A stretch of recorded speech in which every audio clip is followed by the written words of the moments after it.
नमस्कार, मेरा नाम श्रवण कुमार है। मैं लखनऊ से हूँ और मैं लोन डिफ़ॉल्ट के बारे में अपना अनुभव साझा करना चाहता हूँ। जब मेरा पहला क्रेडिट कार्ड बना तब मैं बहुत खुश था। मुझे लगा कि अब पैसों के बारे में मुझे ज़्यादा सोचने की ज़रूरत नहीं पड़ेगी।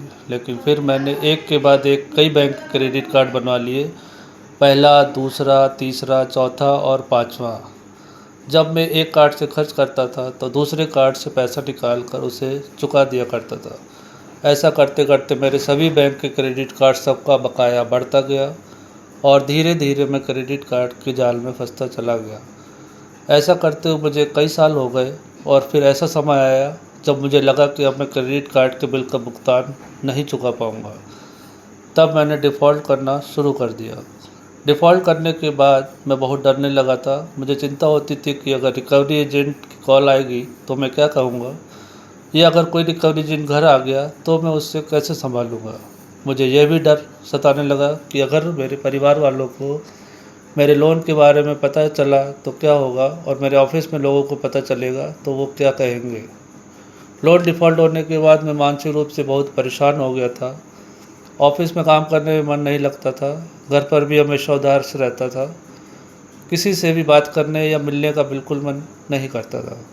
ऐसा लग रहा था जैसे ज़िंदगी में सब कुछ रुक सा गया हो। हर समय यही डर बना रहता था कि बैंक या रिकवरी एजेंट्स क्या करेंगे।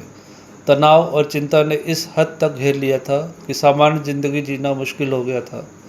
फिर मैंने गूगल पर सर्च किया कि लोन के जाल से कैसे बचा जा सकता है। इसी दौरान मुझे नरेंद्र जोशी सर का यूट्यूब चैनल मिला और मैं उनके वीडियो देखने लगा। जैसे जैसे मैं वीडियो देखता गया मुझे समझ आने लगा कि रिकवरी कॉल्स और रिकवरी एजेंट से कैसे बात करनी चाहिए। मैंने जोशी सर द्वारा बताई गई बातों का इस्तेमाल रिकवरी एजेंट्स के खिलाफ करना शुरू कर दिया। इसका नतीजा ये हुआ कि मेरी रिकवरी कॉल्स धीरे धीरे कम होने लगी। जो रिकवरी एजेंट घर आने की धमकी देता था उसे मैं रिकवरी एजेंट नोटिस भेज देता था, जिससे कोई भी एजेंट होम विजिट पर नहीं आता था। जोशी सर की वीडियो देखने के बाद मुझे ये समझ में आने लगा था कि एनपीए क्या होता है और राइट ऑफ क्या होता है, और सेटलमेंट के लिए किस तरह से बात करनी चाहिए। अब मुझे यह भी पता चल गया था कि बैंक कब और कैसे किसी लोन को एनपीए घोषित करता है और राइट ऑफ करने का क्या मतलब होता है। इसके अलावा सेटलमेंट के दौरान बैंक से सही तरीके से बातचीत करने की रणनीति भी समझ में आने लगी थी, जिससे मैं अपने बकाया लोन को कम से कम राशि में निपटा सकता हूँ। जोशी सर की वीडियो देखने के बाद मेरा आत्मविश्वास इतना बढ़ गया था कि अब रिकवरी कॉल्स आने पर कोई भी डर नहीं लगता था, क्योंकि अब ये अच्छी तरह से समझ में आ गया था कि लोन डिफ़ॉल्ट करना कोई अपराध नहीं है। कोई भी व्यक्ति अपनी मर्ज़ी से लोन डिफ़ॉल्ट नहीं करता है, बल्कि किसी विषम परिस्थितियों और आर्थिक हालातों की वजह से ऐसा होता है। रिकवरी का पूरा खेल डर पर आधारित होता है। जो डर गया उसे रिकवरी एजेंट मानसिक रूप से परेशान कर देते हैं, लेकिन जो बेबाक होकर अपनी बिना डरे सामना करते हैं उससे रिकवरी एजेंट खुद भागने लगते हैं, क्योंकि पूरा खेल सिर्फ डर का होता है।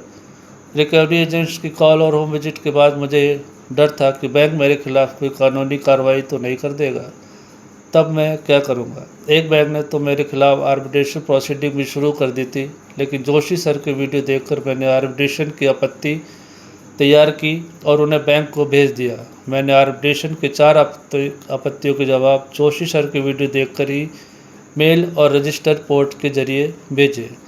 आर्बिट्रेशन ऑब्जेक्शन का जवाब देने के बाद उसे रजिस्टर पोर्ट से भी भेजना ज़रूरी होता है, और इसके बाद पोस्ट की रसीद और डिलीवरी रिपोर्ट को भी संभाल कर रखना चाहिए, क्योंकि यूट्यूब पर ज़्यादातर चैनल इस महत्वपूर्ण प्रक्रिया के बारे में नहीं बताते हैं, लेकिन यह कानूनी सबूत होता है कि आपने बैंक को अपना जवाब भेजा है।